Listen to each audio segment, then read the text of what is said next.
The stage left dust hanging in the road long after it had rattled off toward the livery, and still Mary Hart stood at the bottom of the boarding-house steps with her trunk at her feet and her son's hand fisted in her skirt. Mrs. Hammond did not come down to meet her. She stood in the doorway instead, one hand on the frame. "You didn't write that there was a boy." "I didn't think it needed writing," Mary said. "A widow doesn't travel without her son." Samuel coughed into his sleeve once and went very still, as if stillness might undo the sound of it. Mrs. Hammond's eyes went to him and stayed there a moment too long. "I've 6 boarders paying for a quiet house," she said. "I can't have them worried over a sick child." She lowered her voice, though not so low that the freight clerk across the way stopped pretending to work. "There's also the matter of your husband's accounts. Barlow's mentioned it. I run a respectable house, Mrs. Hart. I can't be seen taking in a woman the town's already got opinions about. The room was promised to me." "The room was promised to a woman who could keep to herself and work quiet." Mrs. Hammond's hand did not leave the door frame. "Not to a woman with a coughing boy and a dead man's debts behind her?" 2 women had stopped outside the mercantile, arranging themselves as though they only meant to talk between each other, their eyes sliding over all the same. Mary did not raise her voice, and she did not let it shake. "Then we will not trouble your house." She bent and took the trunk handle in both hands. It was heavier than it looked, and the strap cut into her palm as she lifted it. She did not set it back down. That was when Walter Weaver came off the freight office steps. He was built for work, broad through the hands, sun-browned at the neck, with a stillness that did not ask to be noticed. He didn't look at Mrs. Hammond at all.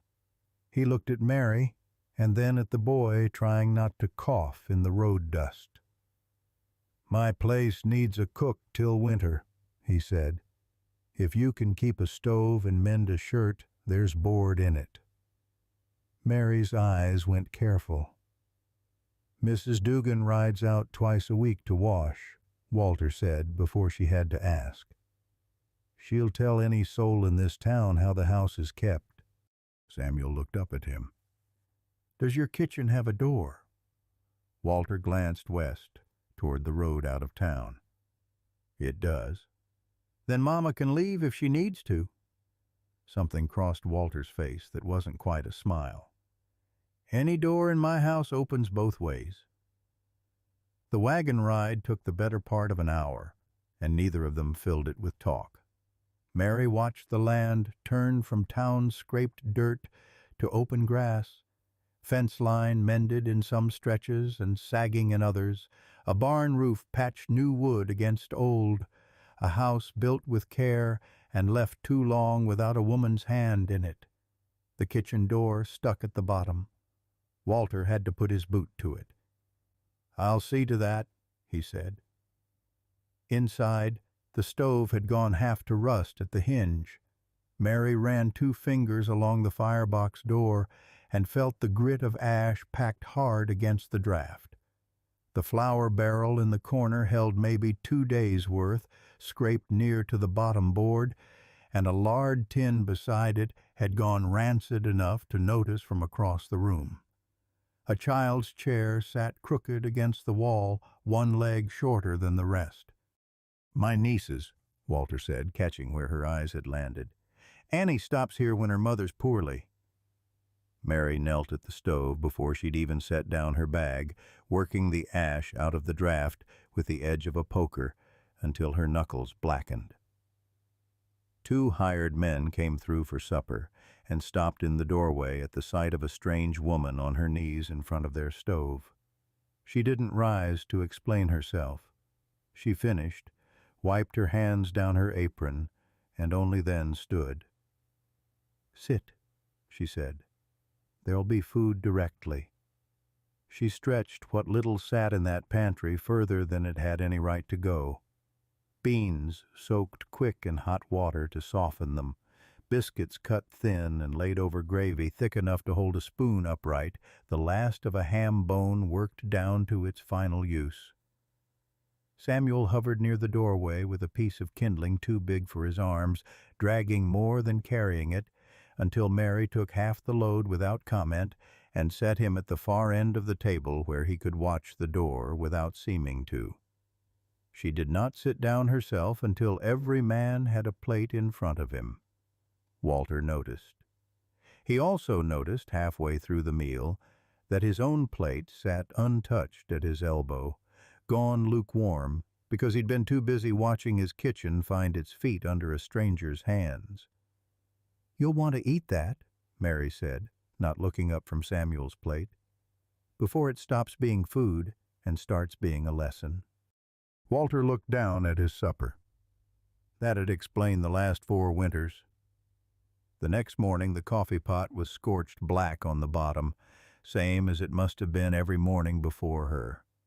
Mary worked the damper loose, coughing once herself at the puff of old ash that came with it. A stove that cannot breathe makes poor company. That'd explain some of the conversation around here, Walter said, and something in the flatness of it told her this was a man who kept what he noticed. Annie arrived on the 3rd afternoon, arms crossed before she'd taken off her bonnet. "That's my spoon drawer. I keep them handle out. You've got them backward." Mary turned every spoon in the drawer handle out without a word, then stepped back so Annie could see it was hers again. Annie stood there a moment, looking for another fight and not finding one. "You can keep the top shelf as you like it," Mary said. "I won't touch it." It wasn't peace yet.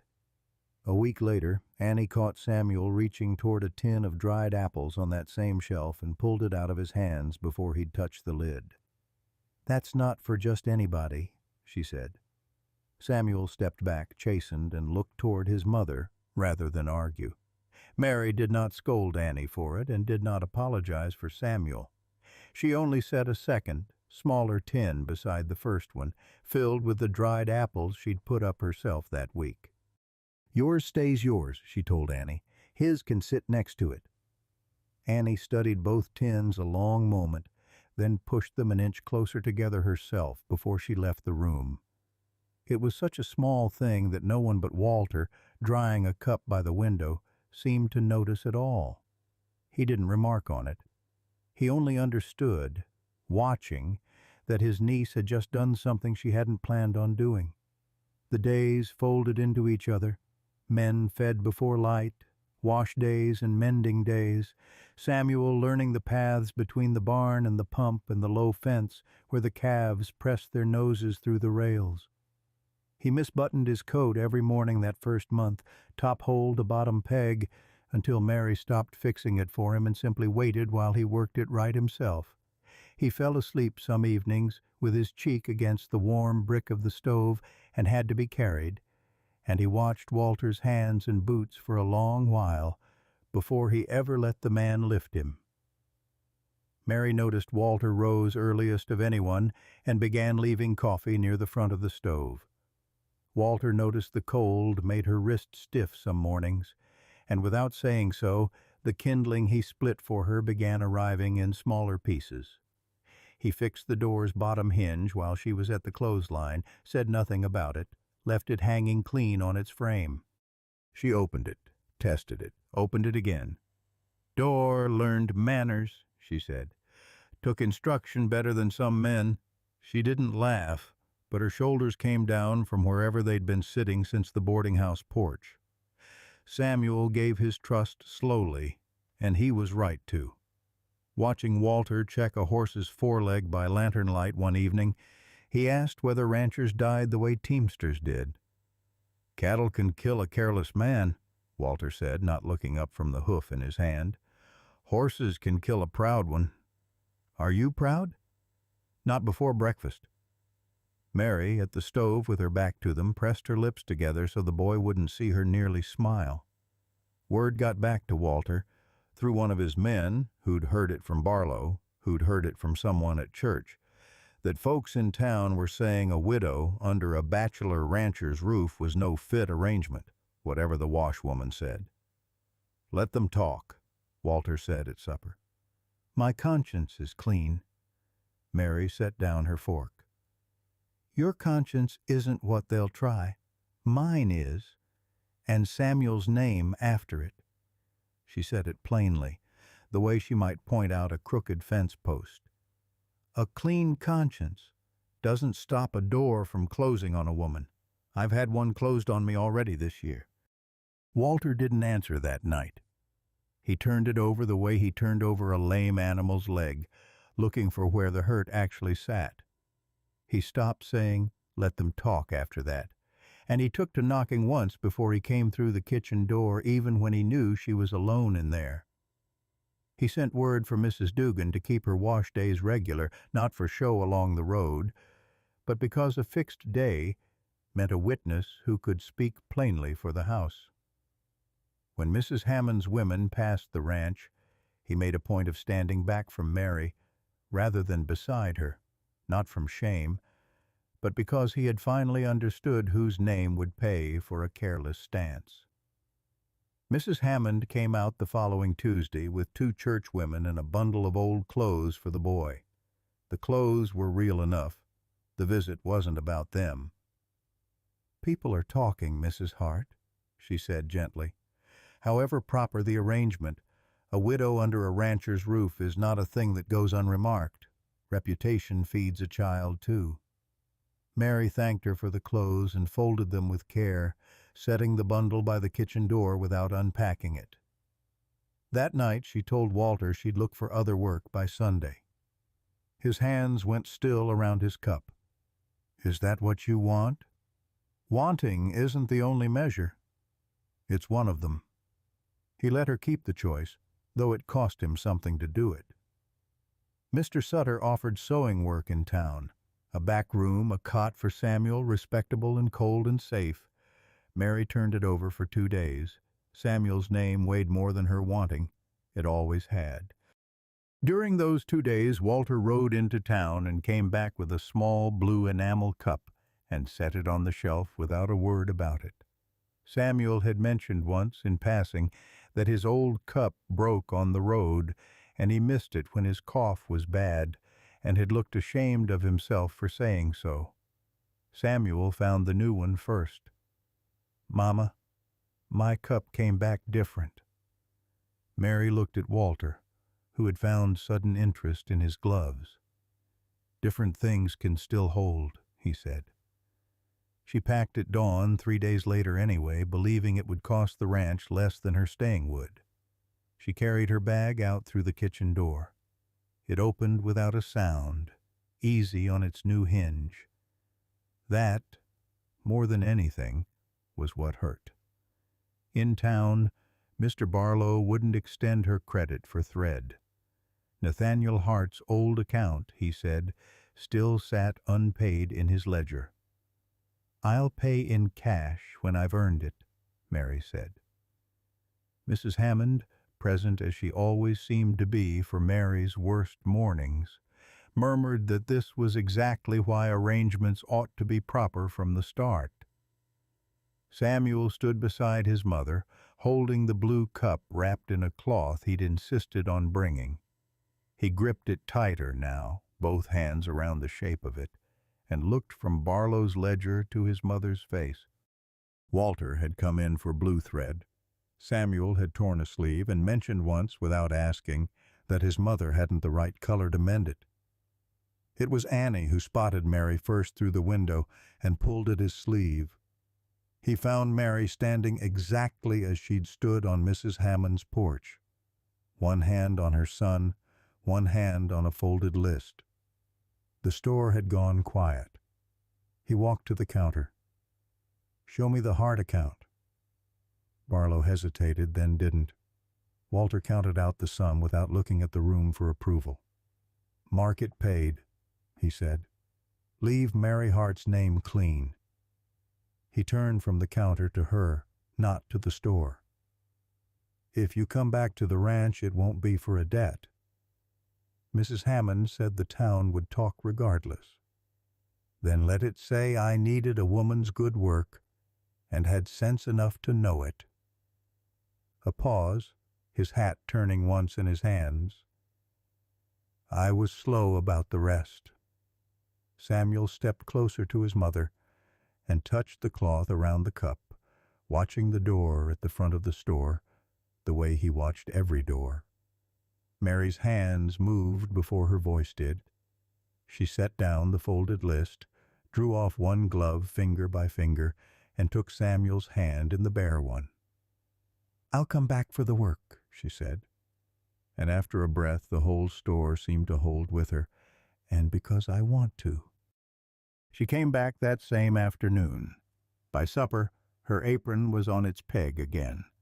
Samuel set the blue cup on the shelf himself, careful with both hands, and Annie moved her spoon drawer down a peg without being asked, so he could reach it too. The hired men wiped their boots at the steps without being told twice, a habit none of them would have owned to keeping before. That evening Mary unpacked the bundle of clothes from Mrs. Hammond, the one she'd left sitting untouched by the door for weeks, and folded each piece into Samuel's drawer. Then, from the bottom of her own trunk, she took out a small framed photograph she had kept wrapped in a shawl since the wagon ride out from town, and set it on the shelf beside the blue cup. It was the first thing of her own she had unpacked since arriving. Walter saw it there the next morning, and said nothing, only nodded once on his way out to the barn, and that was enough. For several evenings after, he gave her room. He didn't press the matter or claim any victory in her staying. They ate supper, the men cleared out to the bunkhouse, and some nights he and Mary sat on at the table long after the practical reason for sitting there had ended, the lamp between them, neither reaching for a reason to leave. One such evening Samuel fell asleep across two chairs pushed together near the stove, the blue cup still in his hand, and neither of them moved to wake him before they had to. It was on one of those evenings that Walter set a new chair at the table, not the crooked one from the corner, but one he'd sanded and squared himself until it stood steady on all four legs. "I can offer wages till spring," he said. "Board as long as you need it. But that's not the whole truth of it anymore." Mary kept one hand on the chair's back, waiting. "If you ever want my name," Walter said, "it won't be to pay a debt. It'll be because you chose the door and the table with it." She pulled the chair out and sat in it, not near the stove, not near the exit, but at the table itself. "Ask me with Samuel awake." He did, the next morning, over biscuits and a coffee pot that had, for once, not been scorched. Samuel set down his spoon. "Will the kitchen door still open both ways?" "Every day," Walter said. Mary reached across and took his hand. Then yes. 6 months on, the boarding house porch wore a fresh coat of paint, and Mrs. Hammond had taken to sending word out to the ranch when she wanted a hand with mending too fine for her own fingers. Small errands, quietly offered, the closest thing to an apology the woman knew how to make. The kitchen door no longer dragged at the bottom. Walter had built 2 proper steps beneath it before the first hard frost, wide enough for muddy boots and milk pails, and Mary had set marigolds along the edge of them, so the door once used only for hired help now had flowers standing guard on either side. The blue cup stayed on its shelf, not hidden, not guarded, simply where a cup belonged. Annie still came most afternoons to correct the spelling and the biscuit thickness, and she'd taken to showing Samuel, with great patience, exactly how the door swung so it wouldn't catch his coat sleeve. On an April evening, with rain working steadily at the yard, Walter came through the kitchen door and knocked once on the frame from old habit. Mary glanced over her shoulder from the stove. "Still learning manners?" "Willing," he said, hanging his hat on the peg beside Samuel's coat. Samuel, bent over his slate at the table, didn't look up. "That door still opens both ways," he said.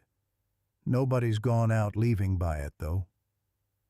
Mary set 2 cups on the table instead of 1. Outside, the rain kept on with its quiet work, and inside the stove breathed easy, and the door stood open on its hinge exactly the way a door was meant to.